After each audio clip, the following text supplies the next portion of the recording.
Hi everyone, it is Prajesh Amvees. In today's session, we are talking about brackets. Brackets are symbols that we use to contain extra informations which is not part of the main content.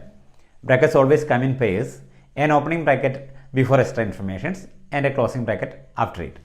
Mainly, there are four types of brackets in English: round brackets, square brackets, brace and angle brackets. In this video, we will mainly talk about the first two brackets because the other two brackets don't play much importance in English language. So we will talk about round brackets and square brackets. Before detailing these brackets, I think at first we must understand the difference in terminology, because in UK brackets usually mean round bracket, but in US brackets usually mean square bracket. Even though there is difference in terminology, still they are similarly used in both American and British English. At first, we can closely examine round brackets. Round brackets are used when the writer wants to provide extra information to the reader to easily understand the information presented. Items placed in the round brackets often can be set off with commas instead. When we classify the functions of round brackets, we can basically divide it into four fundamental usages. First one, to provide extra information. This one is our example.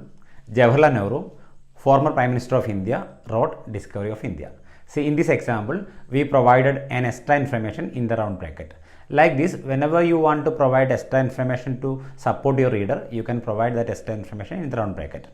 In case if you wish to remove that extra information, you can remove that extra information without damaging the basic information. See that Jawaharlal Nehru wrote Discovery of India. Like this, you can provide extra information in the round bracket. And the second usage of round bracket, to indicate singular or plural. In such a situation where you want to tell your reader the matter can be either singular or plural, in such a situation you can use round brackets. See that example. Please write the name or names of your teacher or teachers. See, in this example, two times we used round bracket to indicate it can be either singular or plural. And the third usage of round bracket, to make personal comment. See our example. Most people like parties. I don't. See, in the example first part, when we talked about the people in general, we said most people like parties. But in the second part, in the bracket, we provided personal comment. I don't. In this way, whenever we want to provide a personal comment, we can just give that comment in the round bracket. And the fourth usage of round bracket, to define abbreviation. See our example.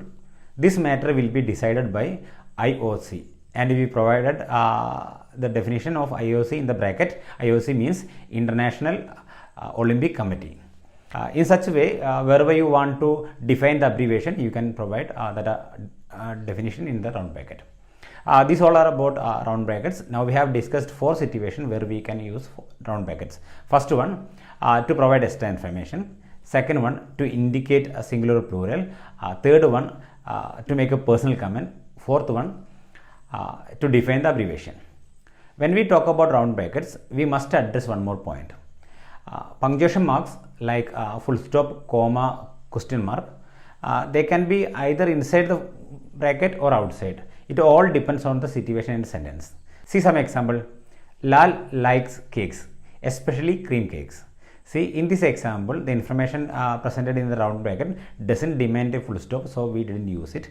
But the entire sentence demands a full stop, so we used a full stop after it. And the second one, Lal likes cakes. He especially likes cream cake. See, in this sentence, in this example, the information presented in the round bracket demands a full stop, so we provided a full stop inside the bracket. And the first part of the sentence also demanding a full stop, so we provided a full stop there also. Look at one more example. You are late, aren't you? In this example, the second thought presented in the round bracket demands a question mark. So we provided a question mark inside the bracket. It shows punctuations like question mark, full stop, comma can be either inside the bracket or outside the bracket. It all depends on the situation and sentences. Now we can talk about square brackets. We typically use square brackets when we want to modify other person's words. Here we want to make it clear that the modification has been done by us, not by the original writer. There are many situations where we can use square brackets. First one, clarify quotations. See our example. Most people save all their lives and save it to somebody else.